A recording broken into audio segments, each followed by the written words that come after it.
Good morning, friends.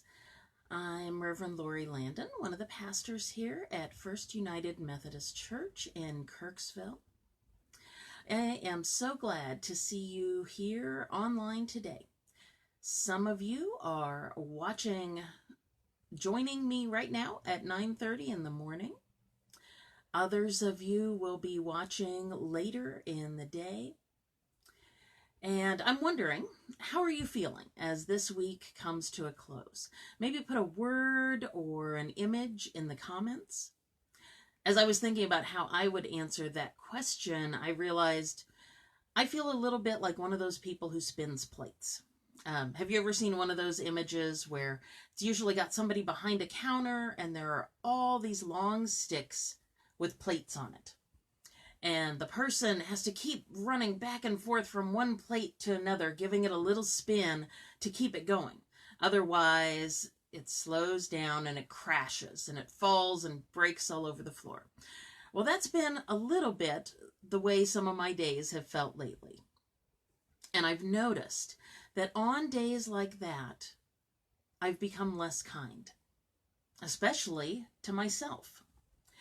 And last night, as I was looking to see what was on tap for the rest of the week and the weekend, there was a little saying in my planner.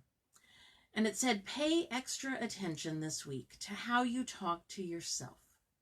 Use the same patience you have toward other people, toward yourself. Ouch. If I'm honest, there are times that I'm not very kind in the ways that I talk to myself, especially in times where it feels like lots of those plates are crashing instead of spinning.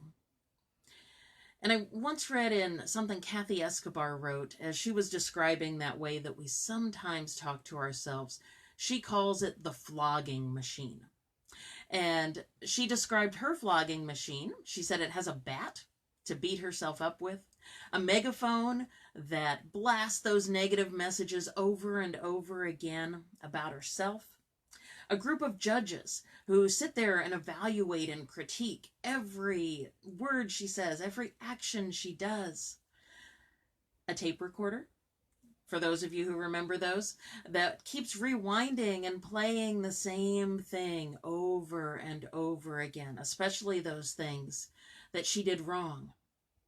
And to top it all off, she said her flogging machine comes with special earplugs that block out any possible good that might be trying to sneak in. I don't know, can you relate to any of that? I know there are times that I can. And I have discovered, when I remember it, that the negative self-talk never seems to make things any better. In fact, it usually makes things worse, especially if you're doing it at what I call doom o'clock, late at night. But Jesus says in the Gospel of Matthew, there's that little piece that we say a lot, says that we should love our neighbors as ourselves. The problem sometimes is we don't love ourselves very much. Or at least it wouldn't sound like it if we could listen to those tapes that are playing inside over and over. In fact, sometimes the way we talk to ourselves, if someone else were saying that to us, it might even be considered abusive. And so I'm thinking today about this way that we care for our souls is the way that we talk to ourselves, especially when life is hard or when we're feeling overwhelmed.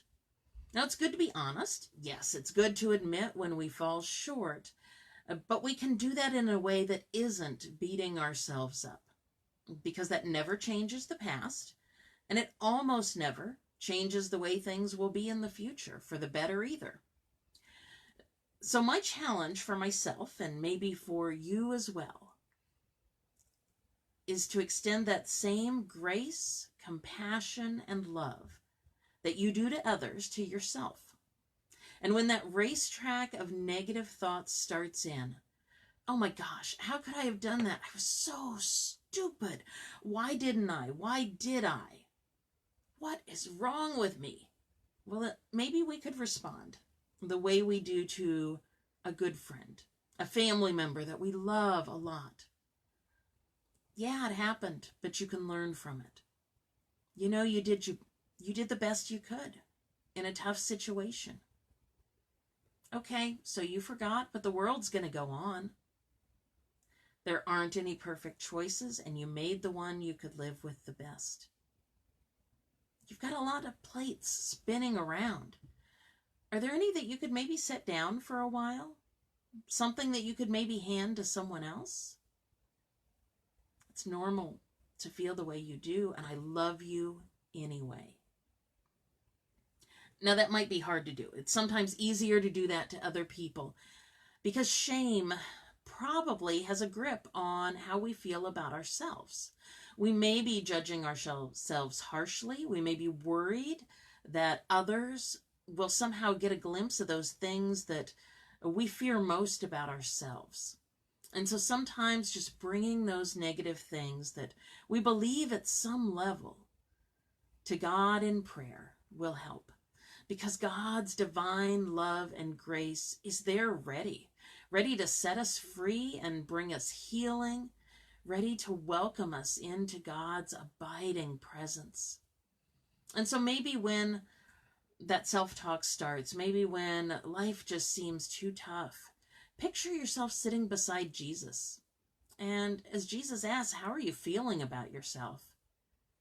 Honestly share your answer, but then take the time to listen quietly to what the Holy Spirit may bring to mind, may show you about the way that God sees you. Let the healing presence of Jesus be with you, breathing new life into those words we speak, bringing new life into things that we may have read many times.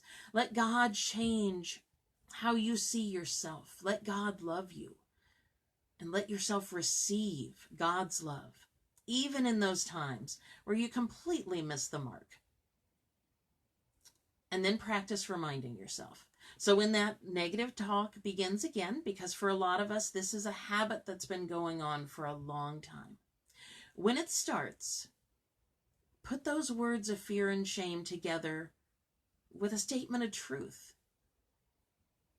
A paradox. Yes, one, and also the other. Even though I'm a failure, I am loved and accepted by God. Even though I can't get it together, I trust you, Lord. Even though I'm forgetful, you are my God and my Savior. Now that can be hard to do, and you might not believe it at first. One of the people who shared this prayer with me shared that one of the things she had to do, she didn't believe it so much that she would always put profanity at the end of it because she really didn't believe it. But the more she did this, the more she paired God's truth of love with the way she felt about herself, little by little it became easier to believe that yes, even on our worst days, even in our worst actions, I am loved and accepted by God.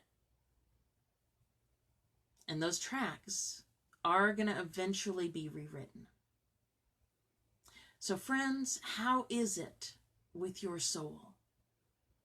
Know that whatever your answer to that question is today, you are loved and accepted by God.